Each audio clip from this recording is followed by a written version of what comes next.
Hello, very good evening. Welcome back. I'm sorry we've absconded again for a few weeks, but I do promise for the next 4 to 5 weeks I'll be here and hopefully guests will be there. Some good ones as well lined up for an hour or so of sporting chat, which we're going to do this evening. Actually, we were talking off air just now about a show in which Rob Staten of Radio Sheffield was over there. James Gregg was alongside me here, and my phone pinged, which it did just now, and I'm trying to get the ping off it, to say you should link Sheffield Wednesday with, and it was an unpronounceable name, well, at least at the time, and it was actually Jos Luhukay, and we broke the news about Jos Luhukay. I don't think we're going to break any news tonight. It's old news, but it's good news.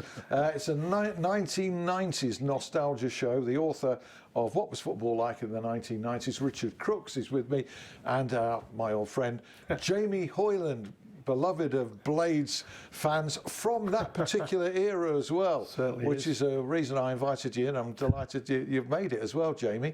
Across the Pennines from Lancashire, where you live now. Yes. Yeah. Yeah. Nice run over the Snake Pass today. So popped in and seen my dad, and this ties in very nicely, Alan. Great stuff. And Tommy, of course, you referred to your dad. Tommy Hoyland was a Sheffield United legend. Not so well at the moment, sadly, but... No, unfortunately, he's 90 now. He's getting on a bit. He's been in hospital for 6 weeks. He's back home. He's just come home this Tuesday, so he's on the mend a little bit, but it'll take a bit of time. Good. Well, I don't think he'll be fit for Saturday. I don't think he'll be in the squad. Well, I don't think any of us will be fit for Saturday, Hey, and not least how you might do. There might be a Tommy Hoyland story in the show, actually, because it's just been telling me. And Richard, good to see you again, because you've been in here before. I must say, I didn't tell Jamie when I booked him for this show who you supported, by the way.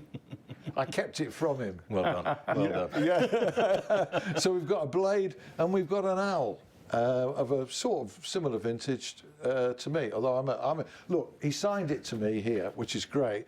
He's got all the best. Come on the spy rights he's put there, which is about right. So I'm totally neutrally attired. So tell me about the book.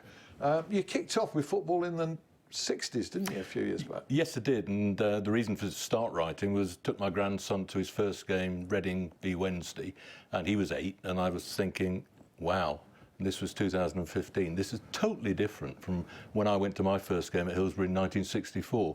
Whole raft of things. How did I get to the game? Did you need a ticket? No. Did you queue up at the turnstile? The lads, it was sixpence to get in, up on the cot. With him, it was totally different. It was got to get a ticket before the game. It's all seated, the facilities, the merchant. Anyway, with all that as a backcloth, I thought, this is worth writing down. So I did. I just wrote down what was it like supporting in the 60s, going to a game in the 60s, and all that went with it. And yes, the football overlaid that, of course it did, and my own experiences. But from that, having written that, and it was received reasonably well, I then had the chance to write about the 70s, the 80s, and now the 90s, as well as the Sheffield Derby. So I enjoy it. Next time it'll be, what do they call it? The noughties, don't they? Probably. 2000, yeah.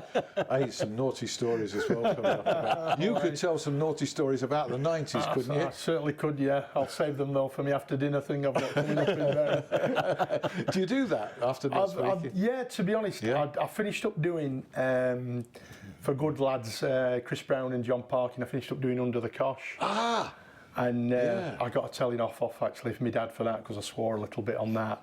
But yeah. I loved it. I did 3 hours telling stories from all my career, Bury, Man City, everywhere.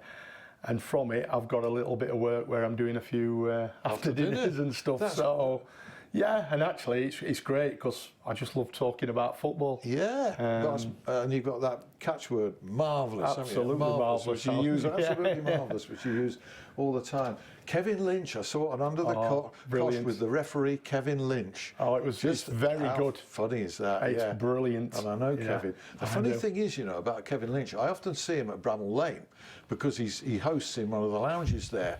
But I think what they don't know about Kevin Lynch is what he revealed on that thing, that he was a closet Sheffield Wednesday fan. I don't think they know. I'm sorry, Kevin. I know Lynchy very well. He's in big trouble. Look, I've written down here the words drinking culture, because among the many changes that we're going to talk about that happened in a decade of great change in the 90s, was, you know, it was deep-rooted, wasn't it, in football? You wrote about it, Richard. You wrote about people who tried to change it and did change it, Alex Ferguson, Arsene Wenger. You, from the player's perspective, Jamie, looking all innocent there, can you tell us about the drinking culture of the 1990s? And whether you even took part in it? Oh, we loved it. Yeah, I mean, there certainly was. That was part and parcel of it. You know, you'd play, you'd have your Saturday night. I mean, our players' bar at Sheffield United was like a nightclub. It was like, can you get tickets to get in there? Because it's brilliant. I mean, I actually had to stop the bar before matches. I'd go to Macro on the Parkway on a Friday, stop the bar before we played on a Saturday. Was that your job? Oh yeah, Regular job? Yeah. So that's. I can imagine that now with a You Premier obviously League did player. it well if you kept it. Very well. Well, my dad had a pub, didn't he? So I was the one. But yeah, there was. I mean, The Sheldon. yeah. I mean, I told the story before we came on air that, you know, the first Sheffield derby in the top flight, 1991. We beat Wednesday on the Sunday, and we all decamped to the big tree and wood seats. Fantastic. Rottweiler on the pool table with Sheffield United scarf. I'll never forget that. And actually we drunk Sunday night, Monday night, Tuesday night, Wednesday night. And I'd been brought up at Man City, so 48 hours before a game, never touched a drop. Whether other lads, I don't know. But we had Tottenham away on the Saturday. And we went down there, Lineker and all, and we managed to win there as well. So the bus journey home was, let's just say, fantastic. And then it spilled out onto London Road. And it was because we trained hard as well. You know, there was no heart monitors where it said, oh, if you're in the red, we'll have to pull you out of training. You trained until you dropped with RA, and that was it, until you couldn't do any further. So you trained hard, you played hard. And I think also, you've got to remember in the 90s, a lot of the teams were English, British based, and that's our culture. If you go on holiday to Italy or Spain or France, people go out at 10 o'clock at night and have a glass of wine. They don't go, I'll have like as much as they can from 5 o'clock. So that's our culture, our working class culture. You have a pint with your mates, and that's how we played football. You were playing football with your mates. Yeah. But like I say, listen, it wasn't like you were stinking going into training, not at all. Everything were professional, I'm sure. I mean, one of the greatest players who I've ever played against, Brian Robson, they reckon he was captain of England and captain of England's drinking team. Yeah. You know, absolutely could drink whatever, get up the morning after and be front with a running, best in training. Obviously, it catches up with you eventually, but that's it. And it's funny because we go on about the 90s and, oh yeah, well, blah, blah, blah. And then some of them players would never be able to play now. Well, they would, because they just changed the diets, the drinking, the recovery. Me and Alan Kelly talk about it all the time, the recovery after games, the preparation before games. Of course you would. Yeah, it's all relative. You're playing against. I mean, the pitches. Wow. You're playing against players who are adopting the same culture as you. Yeah. So it's interesting what you said, Jamie, about the English players in the Premier League at the beginning, because again, I've looked it up and seen on the opening day of the Premier League season 1992-3, when it opened up, only 13 were non-British. Yeah. In 22 teams in the starting 11, 13. Yeah. Come the end of the decade, Chelsea, Boxing Day 99, there were no non-British players in the starting 11, and it reflected in all the teams except perhaps Wimbledon. Yeah, definitely. And that's one of the reflections in Richard's book, including all-seater stadia, following the Taylor report in the wake of Hillsborough, the onset of the Premier League in '92, and Sky as well. It completely changed it and turned your life upside down for the better as well, Jamie, coming from Bury in 1990. Yeah. To Rummel Lane, and they'd just been promoted to the Premier League. Well, they had. I mean, it's funny when people go like now, oh, you're an ex-footballer and all like that. Where's your mansion? Well, yeah, I came to Sheffield United. Yeah, I was on £200 a week at Bury, which were all right. I'd still got my house, to £800 at Sheffield United, which sounds a lot of money, but if you put it into perspective now, it's unbelievable. In fact, one of my best friends, Paul Simpson, who's now manager at Carlisle, we go back a long way from Man City. We were on the train to the LMA dinner a few months ago, and we were talking about our careers. and what we would have earned now, and like he actually did it on mine, being an average player, playing in the Premier League, probably putting your wage. He said, "I'll give you 25 grand a week." He said, like, which probably you get more. He said you would have probably earned in your career, 17 years in it, probably 10, 12 million pounds. Yeah. And being very average. Yeah. And like now, you know. But when my dad played, he were on £8 a week. You know, so and you were on 800. 800. So it's all like that. But now, with the Sky money, with the television, with everything, it's took it that far over. Too far. Well, I think what it's done, Alan and Richard, I think it's stopped players actually wanting to play. You're quite happy to be sat in stand. It doesn't matter, does it? If you're on £50,000 a week or 60,000, you sat there, you're not saying, "I want to play. I want to be playing out there." Unless you've got that attitude where you want to do it. But a lot are just quite happy. Sad that. It is very sad.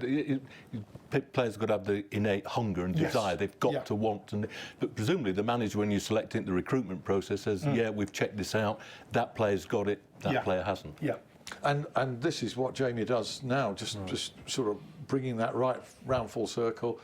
You're on the recruitment team, senior member of the recruitment team at Everton, and you have been now for some years. 6 years, it'll be this September. You know, started off doing 23s, but even in 6 years, how it's changed, and transfer fees and the money and even more agents getting involved. It's just going on, and I don't know where it's going to stop. That's the thing as well. It can't go on and on. There's got to be a ceiling where eventually we go. We keep thinking that, but we thought that in the night. Sorry, Alan. We thought that in the 90s. I thought this bubble's got to burst, but it hasn't. The bubble's just grown and grown and grown. The money's, as you're saying, just followed and followed and followed. And when you look at it against the backdrop of the cost of living crisis, which we're living in now, it becomes more grotesque, doesn't it?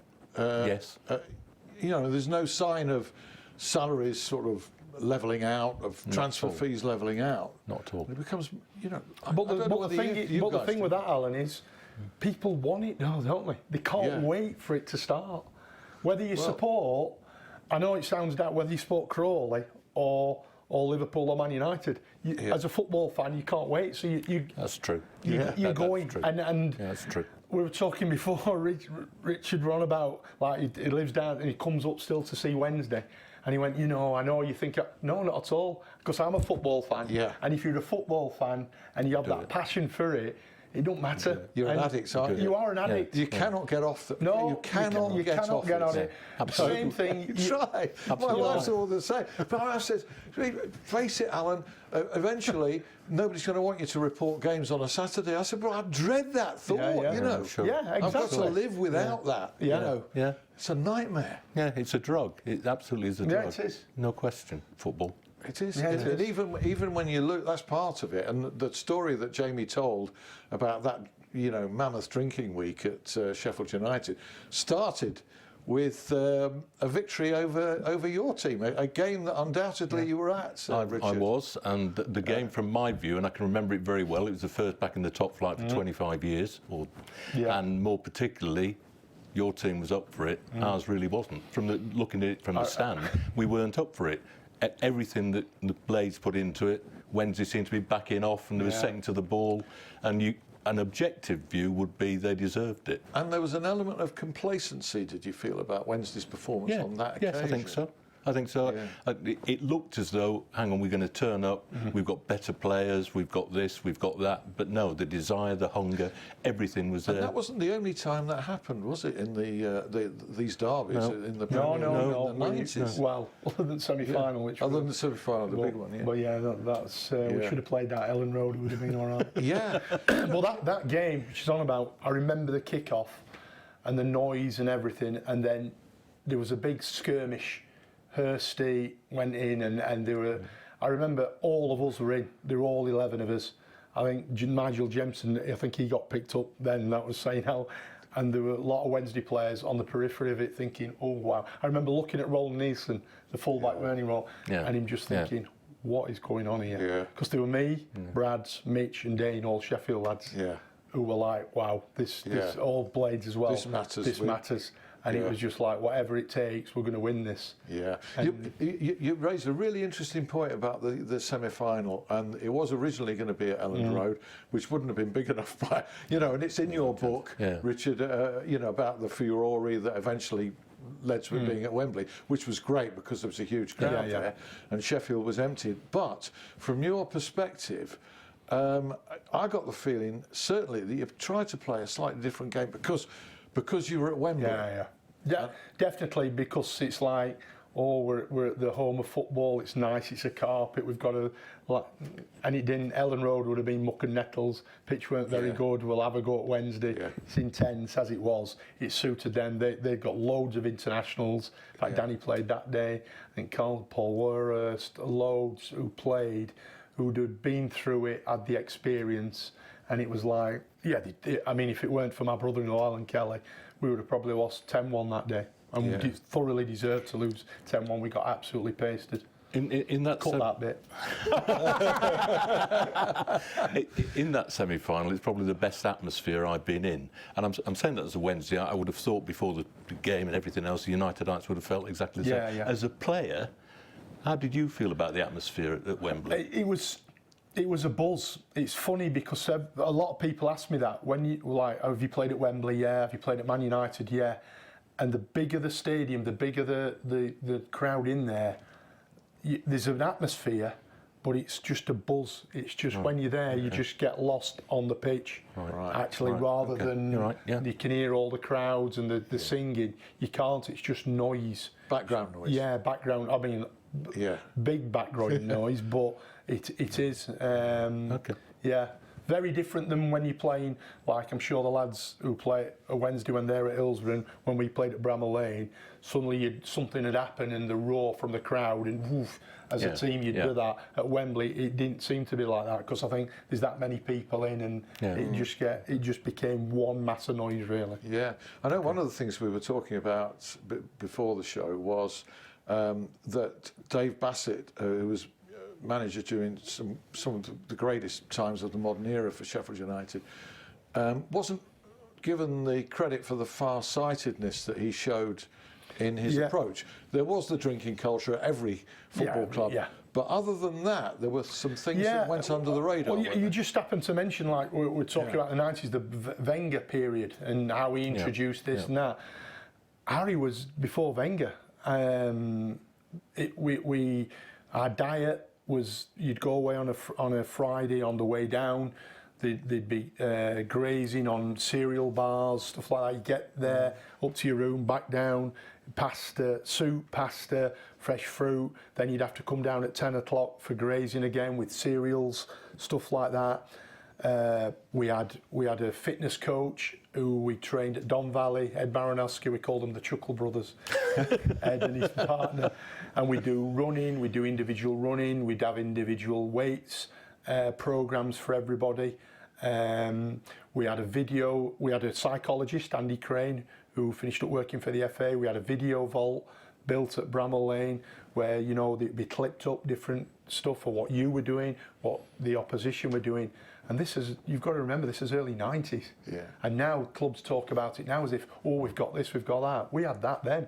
Yeah. Now we played like dog and duck, but but there was an image that was fostered by Harry Bassett and clung to. It was you against the world. Yeah. And this dog and duck perception actually played into your hands at times, didn't it? Yeah, it did. I mean, Harry loved that, but he was such a football person. Real football.